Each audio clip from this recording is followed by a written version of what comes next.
Tomorrow morning you might sprinkle a familiar, sweet-smelling brown powder on your oatmeal. You will believe you are doing something good for your blood sugar. You are not entirely wrong.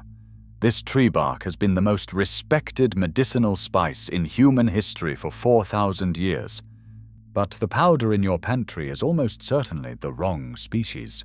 That powder contains a chemical compound that European regulators classify as a hepatotoxin, and it contains almost none of the therapeutic compound that 24 modern, peer-reviewed clinical trials have confirmed lowers blood sugar in people with type 2 diabetes. The version that actually works is sitting on the same supermarket shelf, 3 feet away, in a jar you have never noticed.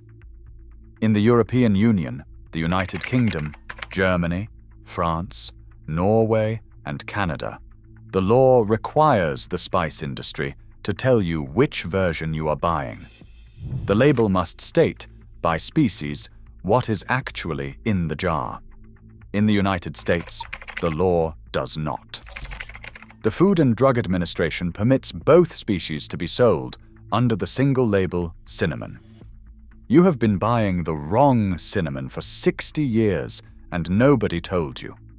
This is the story of true cinnamon, the spice the Egyptians valued more than gold, the medicine that built the colonial empires of Portugal, Holland, and Britain, the therapeutic compound that fights the disease, killing 1 in 10 Americans today, and the 60-year regulatory loophole that has quietly poisoned the country with a cheap substitute while hiding the medicine in plain sight. The archive opens around 2,000 years before the Common Era. In a temple complex on the west bank of the Nile, Egyptian priests prepare a body for embalming. The internal organs have been removed. The body cavity has been packed with natron salt. Now the priests reach for a small ceramic vessel containing a powdered red-brown bark imported from a place none of them has ever seen. They do not know the source.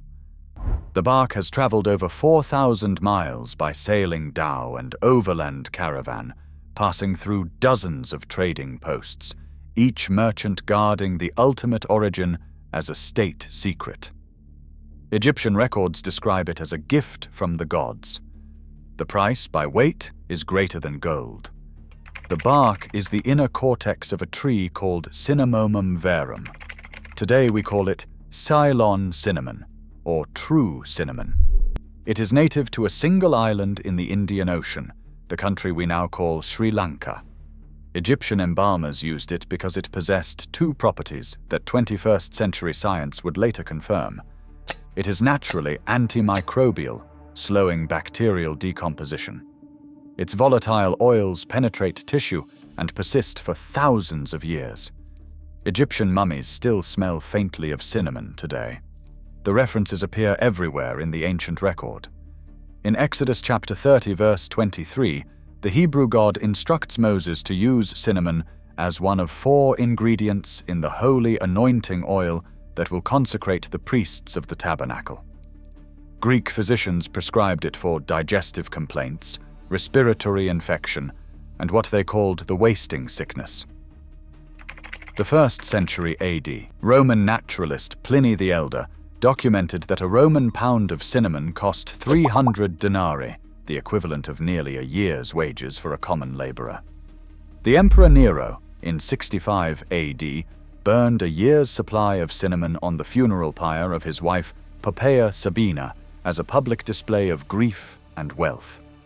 In the Indian subcontinent, where the trade originated, Ayurvedic physicians had been prescribing cinnamon for over 2,000 years. They called it dalchini. They used it for digestive disorders, metabolic complaints, and what modern medicine would later call insulin resistance. The Karaka Samhita and the Sushruta Samhita, the 2 foundational texts of Ayurveda compiled before 200 AD, list cinnamon as a primary remedy for prameha, a category of conditions that includes type 2 diabetes. For 1,500 years, Arab traders kept the source secret. They told European customers that cinnamon was harvested from giant nests built by enormous mythical birds on inaccessible cliffs, and that traders had to lure the birds with chunks of donkey meat to retrieve the sticks. The story was preserved by the Greek historian Herodotus and believed by educated Europeans for over 1,000 years. The lie collapsed in 1505. A Portuguese expedition led by Lourenço de Almeida arrived on the coast of the island the locals called Sinhala, the modern Sri Lanka. They saw the trees. By 1518, the Portuguese had built fortresses along the coast and seized direct control of the cinnamon trade. The Dutch displaced them in 1658. The British displaced the Dutch in 1796. Three colonial empires built their global wealth in significant part on the bark of one tree on one Indian Ocean island. Then, in the 19th century, the spice industry industrialized, and the substitution began. Cinnamomum verum, true Ceylon cinnamon, requires growing conditions that exist only in a narrow strip of southwestern Sri Lanka. It takes 4 years from planting before the trees can be harvested. The bark must be peeled by hand at dawn while still moist. A skilled peeler can produce only 3 pounds per day. The dried inner bark curls into the soft, tan-colored, multi-layered quills that have characterized true cinnamon for 4,000 years. But there is a related tree. Cinnamomum cassia grows across China, Indonesia, and Vietnam. Its bark is hard and rough rather than tender. The taste is sharper, more pungent, and less complex. It can be machine harvested. It produces 10 times the yield per acre of true cinnamon at a fraction of the labor cost. By the late 1800s, American spice importers discovered that cassia could be ground into powder, mixed into baked goods, and sold to American consumers who had never tasted true Ceylon cinnamon and who had no basis for comparison. By 1920, the cinnamon in the average American kitchen was cassia. By 1950, it was cassia almost universally. The Federal Food, Drug, and Cosmetic Act of 1938, which created the modern FDA, contained no provision requiring species disclosure on spice labels. Cassia and Ceylon could both be sold as cinnamon. They still can. Today, McCormick and Company controls approximately 40% of the United States spice market. McCormick's standard ground cinnamon sold in the red and white tin in every American supermarket is cassia. The same is true for the spice products sold by Spice Island, Badia, Simply Organic, and every major American grocery house brand. None of these labels are required to disclose the species, and almost none of them do.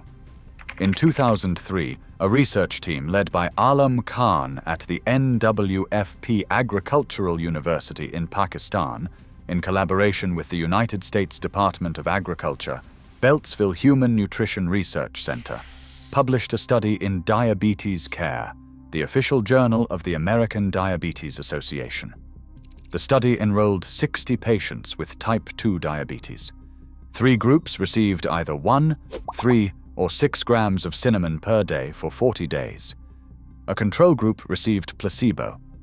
After 40 days, the cinnamon groups showed reductions in fasting serum glucose of 18 to 29%, triglycerides dropped by 23 to 30%, LDL cholesterol dropped by 7 to 27%, total cholesterol dropped by 12 to 26%.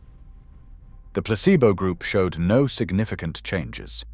The paper has been cited over 1,400 times in subsequent literature. In 2023, an updated systematic review and meta-analysis published in Phytotherapy Research aggregated 24 randomized controlled trials and confirmed the original Khan finding. Cinnamon supplementation produced statistically significant reductions in fasting blood sugar, insulin resistance as measured by the homeostatic model assessment, and hemoglobin A1C, the standard 90-day marker of glycemic control. These are pharmaceutical-grade results from a cheap spice that has been on every American kitchen shelf since before your grandmother was born. Except that the spice on the American kitchen shelf is the wrong species. The Kahn 2003 study did not specify whether the cinnamon used was Ceylon or Cassia. Subsequent research has been mixed on the question. What is clear from the chemistry is that both species contain cinnamaldehyde, the primary compound responsible for the blood sugar effect. But Cassia contains it at lower concentrations than Ceylon, and Cassia simultaneously delivers high doses of coumarin, the compound the European Food Safety Authority classifies as hepatotoxic. A typical teaspoon of ground cassia cinnamon contains between 5.8 and 12.1 milligrams of coumarin. The European tolerable daily intake for a 60-kilogram adult is 6 milligrams. A single teaspoon, in many cases, exceeds the safe daily limit. A child weighing 30 kilograms eating a bowl of oatmeal with 2 teaspoons of cassia cinnamon can ingest up to 8 times the daily safe limit in a single meal. Norwegian researchers, in a 2011 risk assessment published in Food and Chemical Toxicology, concluded that Norwegian children consuming cinnamon-flavored oatmeal porridge could exceed the coumarin tolerable daily intake by several multiples on a regular basis. The European Union responded by setting legal coumarin limits in finished cinnamon-containing foods, ranging from 5 milligrams per kilogram in desserts to 50 milligrams per kilogram in seasonal bakery products. The United States has set no equivalent limit. The FDA does not regulate coumarin content in cinnamon foods. American children consuming cinnamon oatmeal, cinnamon raisin bagels, cinnamon toast, and cinnamon-spiced baked goods are routinely exceeding what European regulators consider the safe daily limit, in many cases by significant multiples, every single day. A 2025 study published in NPJ Science of Food, a Nature Family journal, analyzed 104 cinnamon samples purchased at retailers across the European Union. 66.3% failed quality standards, European Union food safety legislation, or were suspected of fraud. The substitution of Ceylon by Cassia was not even the most common problem. The most common problem was contamination with foreign material, undeclared ingredients, and chemical adulteration. If 66.3% of European Union samples failed where regulators are actually checking, the rate in the United States, where regulators are not checking, is almost certainly higher. You can fix this in your kitchen tonight. Real Ceylon. Cinnamon is sold in the United States. It is more expensive. It typically costs 4 to 5 times the price of cassia, but a 1-pound bag costs roughly $18 to $25 and lasts a household over a year. Look for the words Ceylon cinnamon, true cinnamon, Cinnamomum verum, or Cinnamomum zeylanicum on the label. If the label says only cinnamon with no species name, it is almost certainly cassia. If you have the whole sticks, you can tell the difference visually. Ceylon cinnamon sticks are pale tan, soft, and made of many thin layers rolled tightly together, like a cigar. Cassia sticks are dark reddish-brown, hard, and made of a single thick curled layer of bark, like a hollow tube. The difference is unmistakable once you see them side by side. For the type 2 diabetes protocol documented in the Kahn 2003 trial and confirmed by the 2023 meta-analysis, the dose is 1 to 6 grams per day, taken with food. 1 gram is approximately 1/2 teaspoon of ground cinnamon. 3 grams is approximately 1.5 teaspoons.